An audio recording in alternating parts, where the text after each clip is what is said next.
Bonsoir.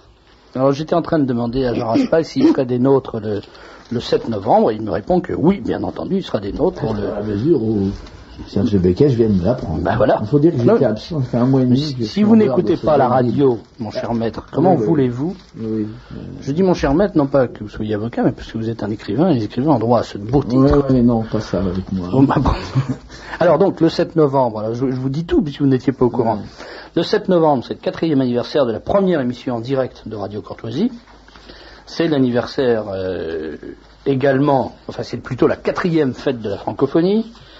Et comme tous les ans, le 7 novembre, nous ferons un grand dîner à la mutualité. Avec probablement, comme tous les ans, plus de 1000 personnes. Enfin, je dis plus de 1000 personnes, c'est pas vrai, parce qu'en réalité, on ne peut pas faire entrer plus de 1000 personnes. Donc il y a 1000 personnes, à moins de s'asseoir sur les épaules les uns des autres, les genoux. Et donc, si vous voulez dîner, je ne dirais pas aux côtés de Jean Raspail, parce qu'il n'y a que deux côtés, il ne peut pas héberger 998 personnes autour de lui, ou 999, mais enfin, en même temps que Jean Raspail et que plusieurs autres personnalités amies de cette radio, eh bien, vous êtes conviés, chers amis auditeurs, à venir à ce dîner, je le répète, le 7 novembre, le prix du couvert est de 250 francs, 200 francs pour les adhérents, comme quoi vous avez tout à fait avantage à être adhérent, puisque l'adhésion est minimum 200 francs. Il y a un dîner par an, qui vous fait économiser 50 francs. Vous voyez, l'avantage de l'affaire. Enfin, bon. Mais l'autre avantage de l'adhésion, c'est que ça permet à cette radio d'exister, car comme vous le savez, elle ne vit que de la générosité de ses adhérents. Et il vous est demandé de réserver le plus tôt possible, c'est-à-dire il vous reste 15 jours pour réserver, mais ça serait bien si vous le faisiez le plus vite possible, si vous le fissiez. Bravo, Victoria. Et heureusement que c'est pas vous qui avez écrit les dialogues du film. On l'a revu, Victoria. Vous avez vu ça, Maître Valran de Saint-Just? Oui, vous avez regardé la télévision, l'enfance d'une reine, les jeunes années d'une reine. Oh mon Dieu. Qu'est-ce qu'elle était jolie. C'était dimanche soir. C'était dimanche soir. C'est un ravissement. Jean Raspail, vous n'avez pas regardé, vous regardez pas la télévision. Non, je me donnais moi-même en spectacle ce jour-là. Ah, c'est vrai que vous faisiez une tournée. Bien sûr, je donne quelques conférences, même beaucoup, au mois d'octobre, et voilà. Mais vous allez en faire dans la région parisienne? Non. Et en Normandie? Non plus. Alors, c'est pas la peine de venir parler sur cette radio si vous ne donnez pas à nos auditeurs de Chartres, du Mans, de Cherbourg, de Caen et du Havre et de Paris le bonheur d'aller voir vos conférences qui sont admirables. Je le dis comme je le pense. C'est Venise? Non, pas encore. Pas encore, toujours pas. Venise, c'est l'an prochain. On attend ça avec impatience. Alors, en attendant, donc, le 7 novembre, dîner de Radio Courtoisie à la Mutualité. Je vous le rappelle, je considérerais comme une offense personnelle que vous ne vinciez pas. Tac, très joli. S'il était superbement placé. Est-ce que Ferré est là? Non, il écoute. Parce que vu les subjonctifs que vous envoyez cet après-midi... Je lui ai promis, depuis la création de cette radio, il y a 4 ans, le 7 novembre 1987, j'ai promis solennellement de faire au moins un imparfait du subjonctif dans chaque émission, parce que, comme le dit la sagesse populaire, je sais plus ce qu'elle dit d'ailleurs à propos de l'imparfait du subjonctif, mais il y a une histoire d'imbécile là-dedans. Les imbéciles n'aiment pas les imparfaits du subjonctif, ou quelque chose comme ça.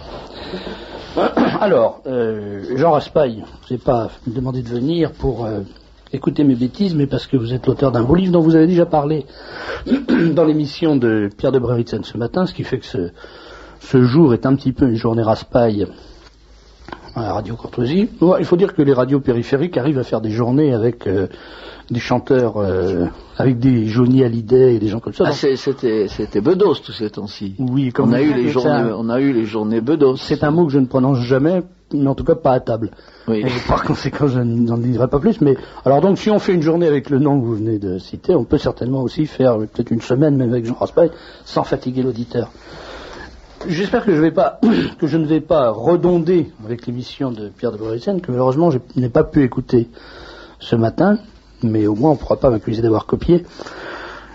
Plus que du livre qui se défend très très bien tout seul, il y a 2 grands livres cette année, si vous me permettez de le dire, je crois. Il y a le vôtre, et puis le livre de Pierre Moustier.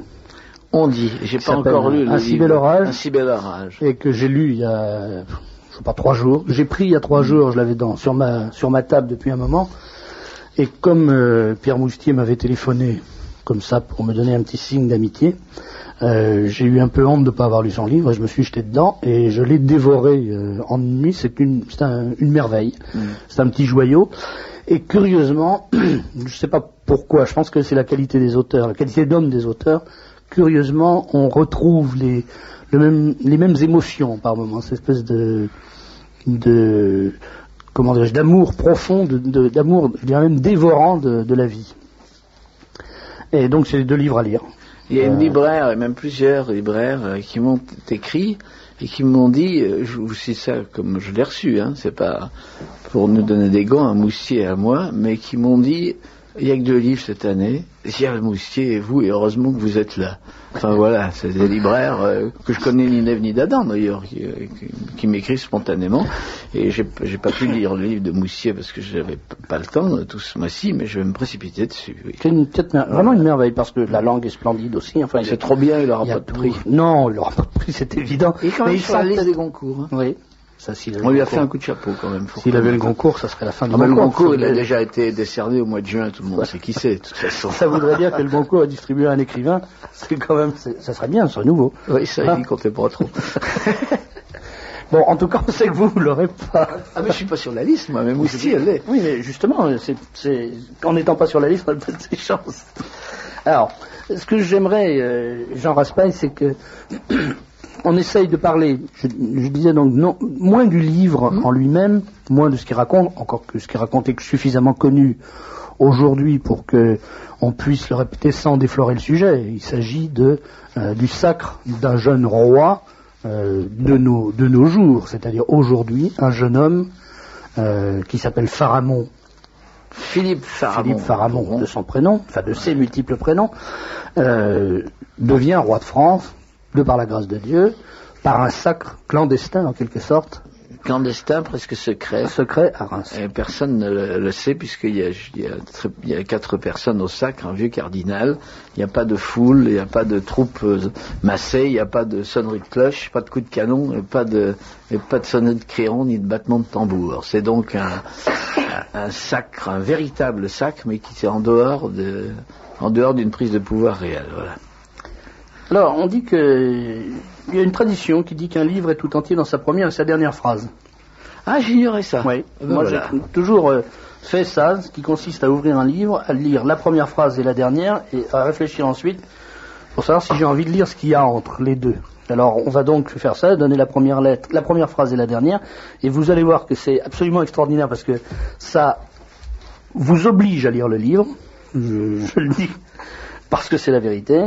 Ce 21 janvier de l'année 1999, dernière année de ce siècle, le vent soufflait en rafale d'ouest. On est tout de suite dans l'ambiance. Et la dernière phrase, comment ne pas lire un livre qui se termine comme ça? Ainsi commença son long voyage. Terminer un livre, achever un livre par une phrase qui commence un voyage, je trouve que c'est plus que beau. Mais ce livre est un livre étrange. Parce que il est dans la tradition des Raspail, enfin dans la tradition d'une certaine veine de Jean Raspail, et il est surtout comme l'écho de livres déjà écrits. C'est-à-dire qu'on a l'impression qu'au fond, vous avez pris votre élan avec d'autres livres pour arriver à ça. On a l'impression que c'est l'aboutissement d'une maturation, d'un mûrissement, et d'une espèce de, comment dire, d'épurement ou d'appurement de la pensée. Alors, je vous écoute parce que quand j'ai écrit ce cire, j'ai pas pensé à ça, en réalité. Et c'est maintenant que je me rends compte que ce que vous venez de dire, Serge Beckett, c'est la vérité, je m'en suis rendu compte après. Et puisqu'on est sur une radio où je ne compte que des amis et qu'il n'y a pas 14 millions d'auditeurs, c'est-à-dire que les confidences que je pourrais y faire ne relèvent pas du showbiz ou de la publicité personnelle, mais plutôt de conversation amicale, je pourrais dire qu'en plus, c'est le premier livre dans lequel je me suis enfin retrouvé. À 66 ans, je me trouve. Ça y est. Et c'est vrai que quand vous parlez d'élan, que ce livre est déjà contenu en partie dans d'autres, c'est vrai. Et cette fois-ci, dans la mesure où j'ai pu trouver quelque chose dans mon existence d'écrivain, ça y est, je l'ai trouvé dans ce livre-là. J'en écrirai pas deux comme ça d'ailleurs, hein. Mais je l'ai trouvé dans ce livre-là. C'est vrai. Il faut espérer. En plus, ça m'a moi-même éclairé et libéré d'une certaine façon. Il y a des problèmes de foi qui s'y trouvent contenus, il y a des problèmes d'espérance, il y a des problèmes, disons, politiques aussi, ou plutôt des problèmes de société. Moi, j'ai trouvé mon chemin, là. Ah, je crois que le problème politique est essentiel, non pas le problème de la petite politique non, c'est évident, mais la politique de la cité, c'est-à-dire en réalité la gestion de la vie, la gestion inspirée de la vie, c'est le sujet de ce livre. Au fond, ce livre pose d'une façon lumineuse la question du caractère sacré du pouvoir. Et non seulement du caractère sacré du pouvoir, ça bien entendu c'est le sujet du livre, mais aussi de la présence quand même du sacré dans la vie d'une nation. Il n'y a pas que le pouvoir, il y a aussi, comment dirais-je, cette vie collective d'une nation, ce qui fait un tout, ce qui fait une âme, une nation, normalement, une vraie nation, elle a une âme. Alors le drame de la nôtre, c'est qu'elle n'en a plus, n'est-ce pas? Et le sacré est complètement évacué, non seulement sacré, mais certains goûts du surnaturel, du dépassement de certaines choses, de sensations qui ne sont pas uniquement des sensations au ras de l'économie, de la gestion, et même que je dirais même de certains sentiments politiques un peu plus élevés, mais pas assez élevés encore pour atteindre cette notion du surnaturel et du sacré dans la vie de la nation. Et ce qui me plaisait chez les rois, voyez-vous, Beckett, je suis moi devenu royaliste par raisonnement, avant de l'être par sentiment. Maintenant, je le suis par sentiment, n'est-ce pas? Bien entendu, étant romancier, c'est quand même une sorte de royalisme un peu romantique qui est le mien, naturellement. Mais auparavant, c'est par raisonnement. J'ai pas trouvé d'autre système. J'ai pas vraiment réfléchi à chercher un système. C'est pas mon métier à moi de chercher des systèmes de gouvernement, hein. Pas du tout. Mais ma petite réflexion m'a conduit à trouver que c'était le seul système qui rendait d'abord le sacré dans le pouvoir et qui rendait aussi le sacré dans la vie de la nation. Voilà. Je pense que un écrivain devrait être par obligation professionnelle royaliste. En sens que d'abord il devrait être croyant et ensuite il devrait être royaliste. Je ne pense pas qu'il puisse y avoir d'authentiques écrivains qui ne soient pas incroyants, qui ne soient pas croyants, qui ne soient pas un croyant, c'est ça que je veux dire, et il ne peut pas y avoir d'authentiques écrivains qui ne soient pas au moins monarchistes. Parce qu'au fond, qu'est-ce que c'est qu'un écrivain? C'est un créateur, et c'est un homme qui dirige plus ou moins son livre et ses personnages jusqu'au moment où ces personnages et l'histoire lui échappent. C'est-à-dire qu'il est exactement dans la position du créateur de Dieu qui crée ces personnes, qui crée l'homme et qui lui donne le libre arbitre, autrement dit la liberté de vivre comme il veut et de faire avec ce qu'il veut. C'est pas bête comme description de l'écrivain quand même. Avec cette restriction peut-être que c'est vrai que tout écrivain, avec son pouvoir de création, est une sorte de petit démiurge qui crée des vies, qui les fait surgir, etc. Mais vous avez en plus peut-être, comment dirais-je, un phénomène de grâce. Je ne veux pas parler de grâce divine, encore que le mot à moi ne me fait pas peur. Enfin, il y a des gens qui peuvent très bien penser que la grâce divine, ça peut s'appeler autrement, n'est-ce pas? Quelque chose un principe supérieur, quelque chose qui vous vient d'ailleurs et qui ne vient pas uniquement de ce pouvoir de démiurge de l'écrivain. Alors là, il y a quand même deux séparations là-dedans. Les écrivains qui, une fois de temps en temps, je dis bien, pas à chaque livre, c'est pas possible, brusquement ont eu cette étincelle qui est vraiment ailleurs, qui vient d'ailleurs. Et je prétends, je crois, et je constate même, avec le recul, ce livre, je l'ai terminé il y a 8 ou 10 mois maintenant, avec le recul que cette étincelle est venue. Maintenant, on peut très bien écrire des livres sans l'étincelle de la grâce, ça n'est pas automatique, hein. Oui, c'est certain, mais les bibliothèques en sont pleines. Les bibliothèques oui, mais ça ne fait pas forcément de mauvais livres. J'entends bien. Ce que je crois, c'est qu'un écrivain, quand il est inspiré, d'ailleurs, le mot est là, et quand il a reçu le souffle de l'esprit, eh bien, il est un peu dans la situation du musicien. J'ai l'impression que les grands musiciens sont des gens qui ont un tuyau un peu plus long que les autres. Voilà, ce que je veux dire, c'est que la musique, je crois, existe de toute éternité, et qu'elle est, suivant son degré d'achèvement, elle est plus ou moins haut dans l'éther, en quelque sorte, et que un musicien qui a un très long tuyau, comme Mozart, par exemple, va prendre la musique dans ce qu'elle a de plus élevé, ou Bach ou Beethoven, et un petit musicien de chansonnette, un auteur de chansonnette, il a un tuyau un peu court, et il prend une musique qui est un peu lourde et un peu basse dans l'éther. Un écrivain, c'est pareil. Dans un livre, il y a, surtout un livre, comme on dit, de sentiment un peu élevé, il y a une véritable musique. On entend quelque chose, naturellement, on n'entend pas des notes, on n'entend pas des sons, mais on entend véritablement quelque chose. Et ça m'arrive, moi, de poser ma plume et d'entendre quelque chose. Il se passe quelque chose que j'entends. Je ne pourrais pas décrire ce que j'entends. Ce ne sont pas des mots que j'entends. Ce sont des sensations qui peuvent être sonores d'une certaine façon. Alors, une question. Bon, il est très clair, et ce que vous venez de nous dire dans les premières minutes de cet entretien le confirme, que ce livre est un peu, au sens du compagnon, votre chef-d'œuvre. Il est très clair aussi qu'il est au sens de l'alchimie, votre grande œuvre. C'est-à-dire, on a l'impression que c'est un livre qui est l'aboutissement, je le disais tout à l'heure, d'une lente maturation qui s'est faite au cours des années, et que c'est un livre que vous êtes très fier d'avoir écrit, très, très heureux d'avoir écrit. Ça, c'est sensible. Certes. Parce qu'il est profondément vrai, profondément issu de vous-même. Mais la question que je voudrais vous poser, c'est celle de la responsabilité de votre volonté là-dedans. Parce que, à quel moment le livre vous a-t-il échappé? Est-ce qu'il vous a échappé avant même d'avoir commencé à l'écrire, ou est-ce qu'il vous a échappé à mesure que vous l'écriviez? Non, à mesure. Non. En fait, il n'échappe pas totalement quand même. Sans ça, on n'est plus maître de ce qu'on écrit. Il faut toujours une vigilance. N'oubliez pas que dans l'écriture, il y a une vigilance absolue. Enfin, vous le savez, Serge, vous écrivez vous-même. Alors... Oui, mais moi j'écris des articles, ça non, mais vous écrivez des livres aussi. Il y a une vigilance absolue qui consiste à contrôler quand même. Parce que il y a la technique du récit qui doit rester là, comme chez un musicien. Il peut pas s'échapper n'importe où, comme ça. Il y a la technique de la phrase musicale, bon, il y a la technique de la phrase littéraire. Les livres, enfin, dans le cas particulier de Sirte, ça ne s'échappe pas à chaque fois. Mais il y a vraiment des moments où c'est vrai, on part. On part, et on dit, d'ailleurs, moi ça m'arrivait, moi je travaille, voyez-vous, l'après-midi.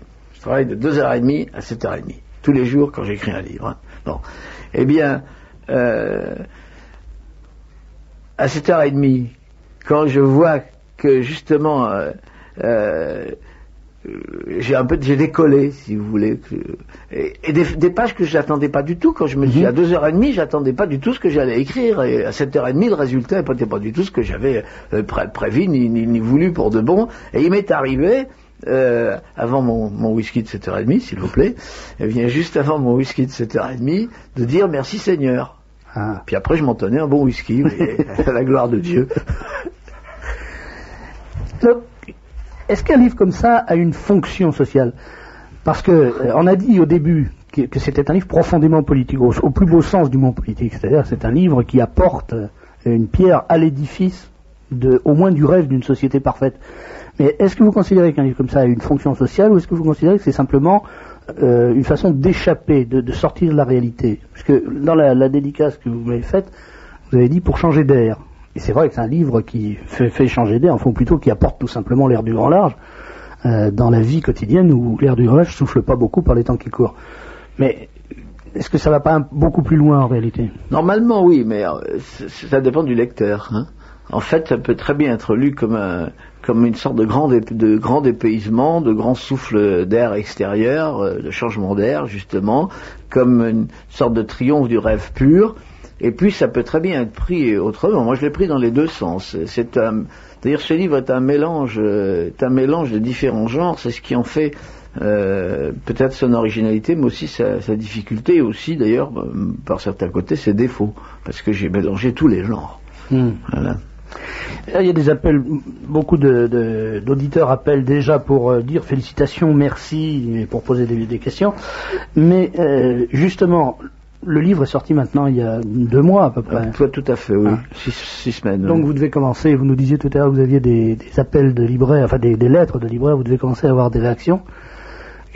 Quelle est la nature de ces réactions? Comment le livre est-il reçu? En général, le livre est reçu comme, comment dirais-je, ça provoque chez la plupart des lecteurs, enfin au moins ceux qui m'ont écrit, n'est-ce pas, une sorte d'extraordinaire soulagement en disant, mon Dieu, enfin il y a autre chose. Pas forcément le roi d'ailleurs, n'est-ce pas, mais il y a autre chose, il y a une notion d'espérance, il y a autre chose, voilà, c'est surtout ça. Et puis je me suis aperçu aussi dans les lettres que l'on m'écrit que le livre soulève une grande émotion. Et je lis naturellement toutes ces lettres attentivement, celles qu'on m'envoie, j'y réponds d'ailleurs presque toujours, et de nombreux lecteurs m'ont dit vous m'avez mis la larme à l'œil à tel ou tel moment. Donc une grande émotion, et c'est une grande fierté pour un écrivain d'être arrivé à toucher le cœur des lecteurs plutôt que simplement leur esprit.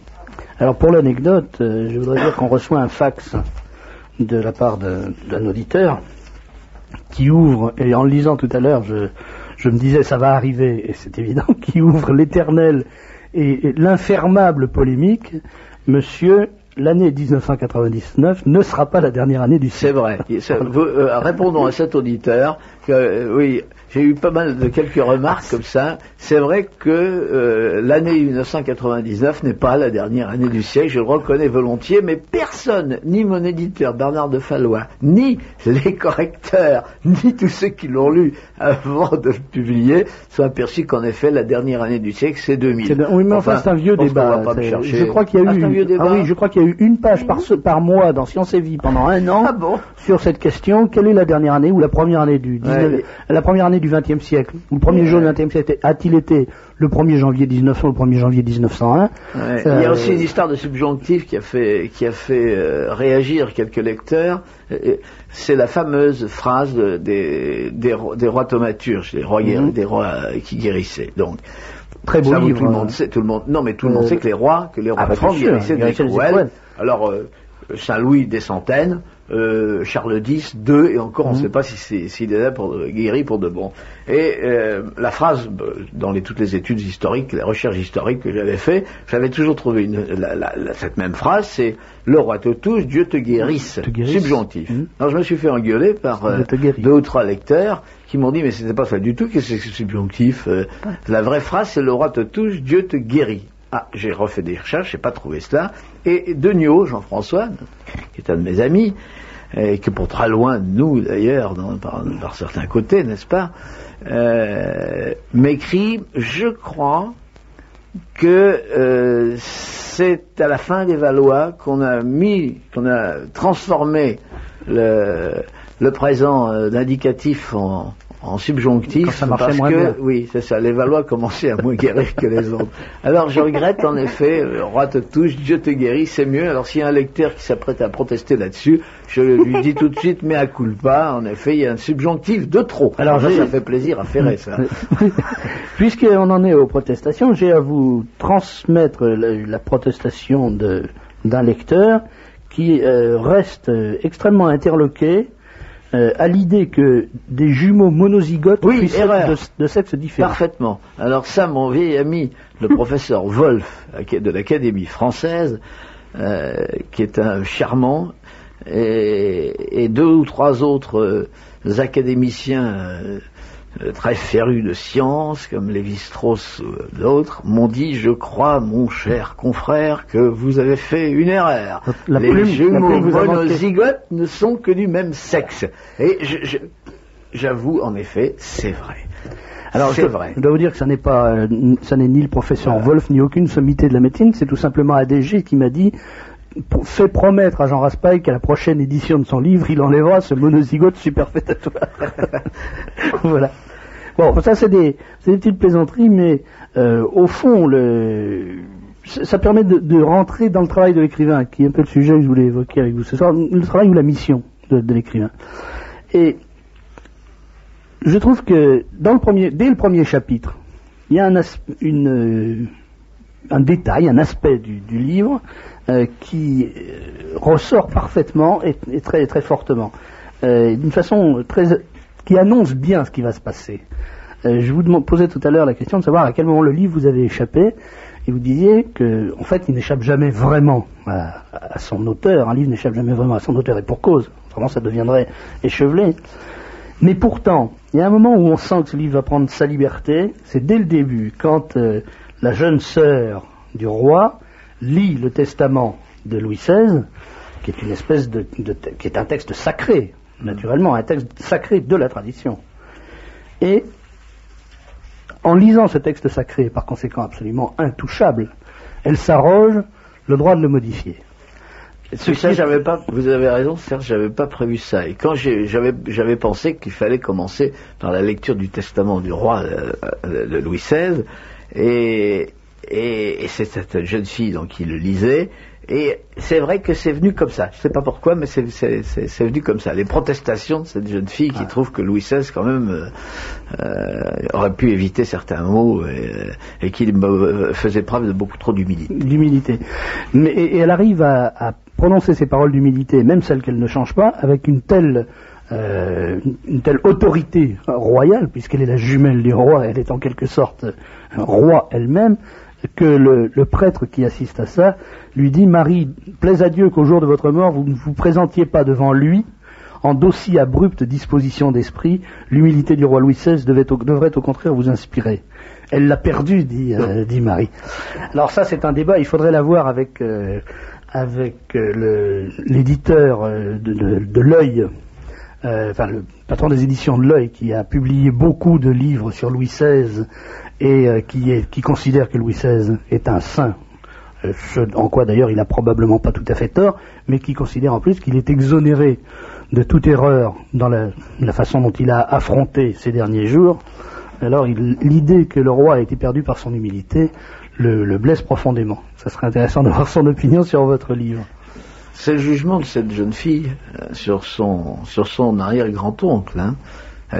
L'écrivain a le droit absolu, et c'est vrai, de conférer à d'autres des opinions qu'il ne professe pas forcément. Je ne dis pas que je crois que l'humilité de Louis XVI l'a en partie perdue. Mais ça, c'est pas au moment des graves crises de 93 et de 92, c'est dès le début. C'est dès le début, n'est-ce pas? C'était un caractère comme ça. Bon. Mais à chaque fois qu'un personnage émet une opinion, c'est pas forcément l'opinion de l'auteur. Hein. Mais là, cette jeune fille, elle est partie toute seule, je veux dire. Oui, on sent que c'est un personnage qui prend sa liberté dès le départ. Complètement, oui. Alors, maintenant, il y a un gros travail d'historien dans votre livre. Et notamment, on en a parlé plusieurs fois, mais j'aimerais bien quand même que vous y reveniez rapidement, notamment des révélations, on peut dire, sur le destin de la Sainte-Ampoule. Oui, ça c'était pas très connu en effet, le destin de la Sainte-Ampoule. On ignorait complètement qu'elle était perdue. Moi je savais qu'elle avait été détruite sous la Révolution. Oui, si vous prenez le Grand Larousse, vous trouverez à la rubrique Roule, conventionnelle, etc., seront à Reims, je sais pas quoi, 93, pour détruire la Sainte-Ampoule. Donc ça c'est connu des gens qui savent. Ce que j'ignorais, c'était la suite.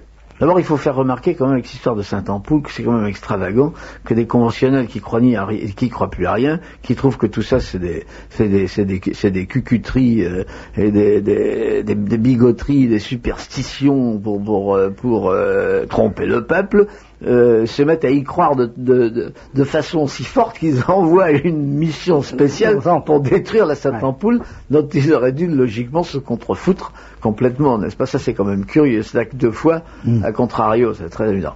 Mais c'est la suite de l'histoire de la Sainte-Ampoule qui est quand même très étonnante, parce que reconstituée plus ou moins pour le sacre de Charles X, on la perd de nouveau de vue, parce qu'on avait...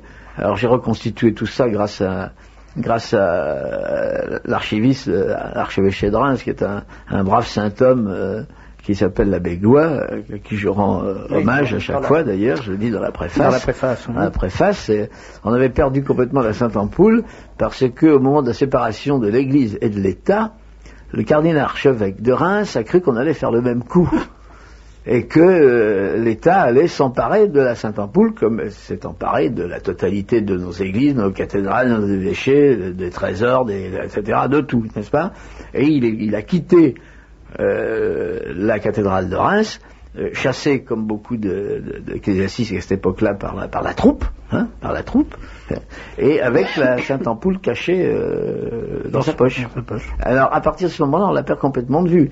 Et puis comme après la guerre, les évêques commencent à se contrefoutre des symboles, jusqu'à s'en contrefoutre totalement à partir de 62-63, n'est-ce pas? On la perd complètement de vue et on la retrouve, enfin le contenu, le crème, le baume, on la retrouve dans un petit flacon de pharmacie, bouché à l'aimerie, abandonné dans le fond d'un coffre-fort de l'archevêché de Reims, où elle se trouve toujours.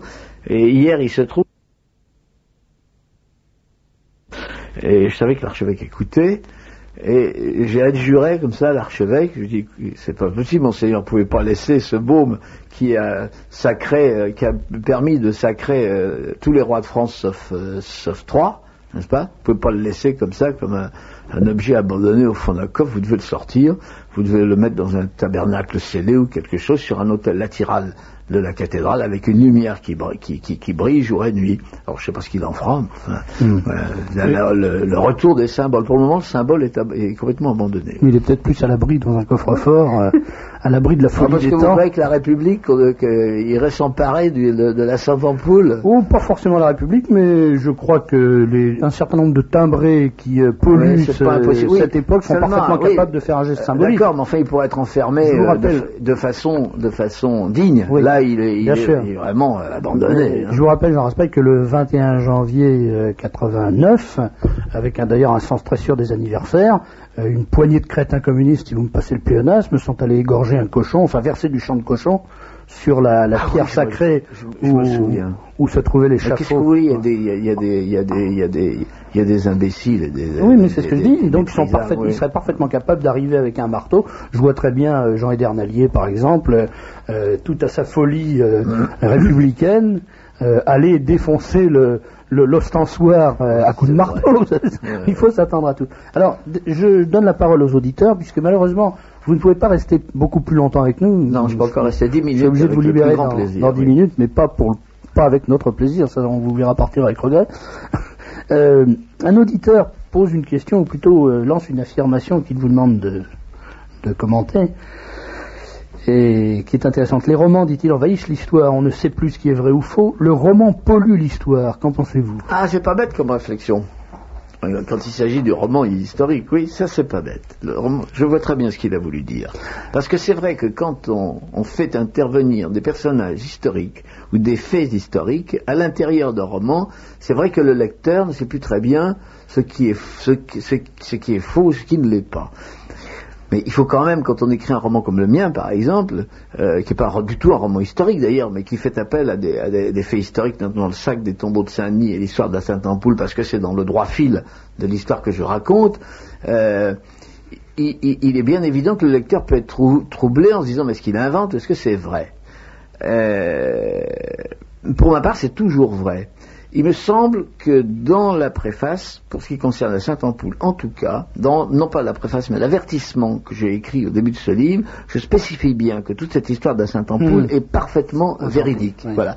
Alors, à ce lecteur, je dirais aussi que l'affaire du sac des tombeaux, si je l'ai fait passer par mon propre style, qui est assez d'indignation d'ailleurs dans le cas présent, c'est basé sur des documents historiques, il n'y a pas une virgule à changer. Mais je comprends très bien sa réaction. C'est Alexandre Dumas qui disait on a le droit de violer l'histoire pourvu qu'on lui fasse de beaux enfants. Oui, ça je suis pas tout à fait de cet avis-là. Quand même, les trois mousquetaires. Oui, mais ça c'est, oui, c'est les plus beaux enfants de l'histoire.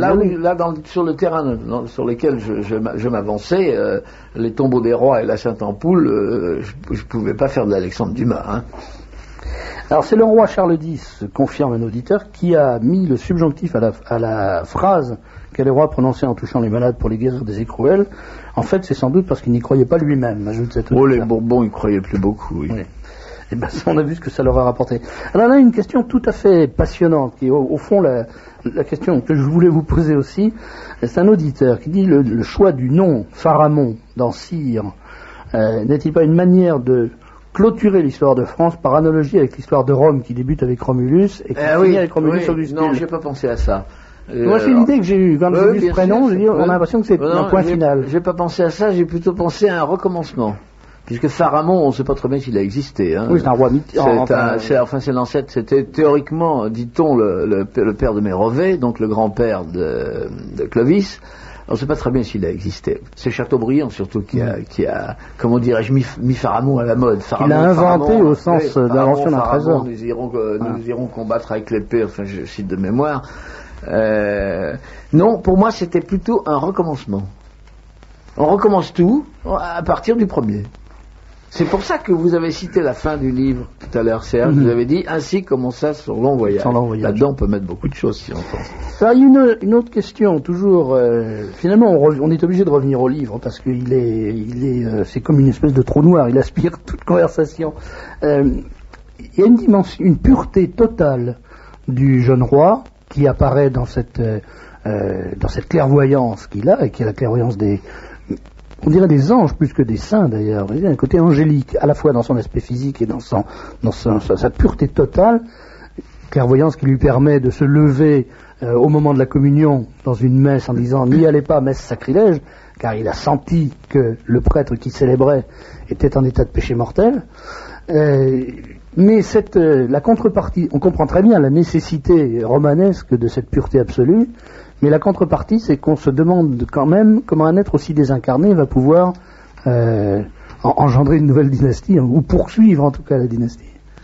Ah, vous voulez dire comment il pourrait se comporter comme tout individu mâle et faire des enfants et une femme? Il le fera certainement plus tard, mais rien n'empêche la pureté de l'adolescence. Mais il semble tellement détaché totalement détaché de ce contingent. C'est vrai, mais il remplit un rôle particulier dans le livre, n'est-ce pas? Au fond, je ne me suis pas attaché à savoir connaître son caractère. Il remplit un rôle particulier. C'est simple. Il est le symbole lui-même. J'ai pas été plus loin. J'avais pas besoin d'aller plus loin. Il fallait qu'il soit totalement pur, comme le chevalier, si vous voulez. On a doublé les chevaliers à 14 ans, au Moyen-Âge, à 15 ans, dans une totale pureté. Alors d'ailleurs, chaque personnage, au fond, le personnage du roi est un personnage splendide, c'est un personnage, mais comme je le disais, qui est désincarné, et en réalité, si vous me permettez de dire ça, c'est pas le personnage le plus intéressant. Un des personnages les plus intéressants, et un auditeur nous en parle, c'est le ministre que vous avez appelé Rotz, et dont cet auditeur demande si on pourrait pas l'appeler Jox. Mais ça, je crois que c'est laissé à la libre pensée, à la libre. Chacun fait ce qu'il veut. Voilà, chacun fait. On peut accrocher n'importe quelle bobine au personnage, mais le personnage est complètement fascinant dans ses retors. Oui, mais c'est. Alors, qu'est-ce qu'il incarne pour vous? Qu'est-ce qu'il représente ce curieux bonhomme? Il représente la méchanceté totale touchée par la grâce, puisqu'il est retourné, n'est-ce pas? Et il est terrassé, si vous voulez, par une intervention divine. Pourquoi pas? Mais pourquoi pas? Oui, mais c'est ce qui est très. Au début, il est le seul, donc il a des prédispositions à cette élévation énorme de la pensée, alors que il est le seul à comprendre que le retour de ce pauvre petit Philippe Pharamond qui n'a aucune importance, que personne ne connaît, qui demande rien du tout, qui va simplement à Reims pour rétablir un symbole, donc qui n'est un danger pour personne ne le connaît, tout le monde l'a oublié. Il est le seul à comprendre que c'est le retour du sacré, et que le retour du sacré peut menacer le système dans lequel nous vivons. Il est seul à comprendre ça. Alors au début, il le combat et après il est retourné. Et ce qui est intéressant, c'est qu'il est assisté dans son combat par un personnage qui est passionnant aussi, qui est cet ancien jésuite devenu flic de basse police, des RG, mais des RG les plus crapuleux. Ça, c'est le côté roman d'aventure aussi. Alors là, on est tout à fait dans Alexandre Dumas. Jean Raspail, je sens que je suis obligé de vous libérer.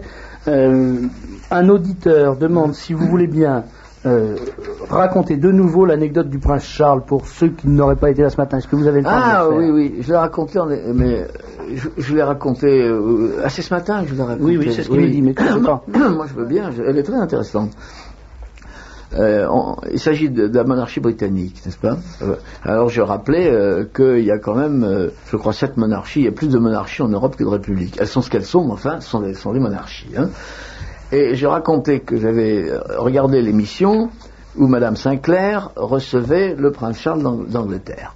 Bon. Et à un moment, Madame Sinclair dit au prince Charles, mais enfin, monseigneur, qu'est-ce que ça peut bien signifier une royauté, enfin, en 1991 à quoi ça ressemble, qu'est-ce que ça signifie, ne trouvez-vous pas que, etc., c'est démodé. Et à ce moment-là, il y a eu un petit moment de silence. Le prince est devenu assez grave et souriant en même temps, et il a dit, Madame, il ne faut pas oublier que dans la royauté, et en tout cas dans la royauté anglaise, il y a un principe sacré qui est peut-être de nature divine. Pointe à la ligne. Alors moi, j'étais dans mon fauteuil, j'étais en train d'écrire Sire, justement, pour ça que je voulais voir ça, je me suis levé, devant ma télé, j'ai fait merci monseigneur et je me suis rassis. Voilà, comme quoi il y a quand même des gens qui peuvent dire des choses, voilà. Alors, très vite, d'autres avis d'auditeurs. Une auditrice nous dit, une admiratrice de Jean Raspail nous dit que le drapeau de Patagonie a flotté cet été sur les Alpilles, et pas seulement sur les Alpilles, il a flotté dans bien d'autres endroits. Un auditeur demande si vous avez connaissance du livre de l'abbé Gouin, Ordre pour oindre et couronner le roi de France. Bien sûr, il est cité dans la préface. Est-ce qu'on peut le trouver? Oui, on peut le trouver à la cathédrale de Reims, en tout cas, où on écrit à l'abbé Gouin à l'archevêché de Reims. Alors après, des questions trop longues, malheureusement, pour que vous y répondiez ce soir. Par exemple, peut-on imaginer un régime de droit divin dans un pays où les chrétiens sont minoritaires et par quels moyens y arriver? On pourrait peut-être en parler longuement à notre émission. Eh bien, écoutez, vous invitez quand vous voulez, Jean Raspail. Merci d'avoir passé ce trop court moment avec nous. Et puis, si on veut vous retrouver, je crois que c'est extrêmement facile, on va dans n'importe quelle bonne librairie et on demande Sire, roman de Jean Raspail, publié aux éditions de Fallois, Paris, et on peut passer quelques heures en votre compagnie que je qualifierais de délectable. Merci mon cher Jean Raspail, à bientôt, j'espère, pour répondre à cette importante question.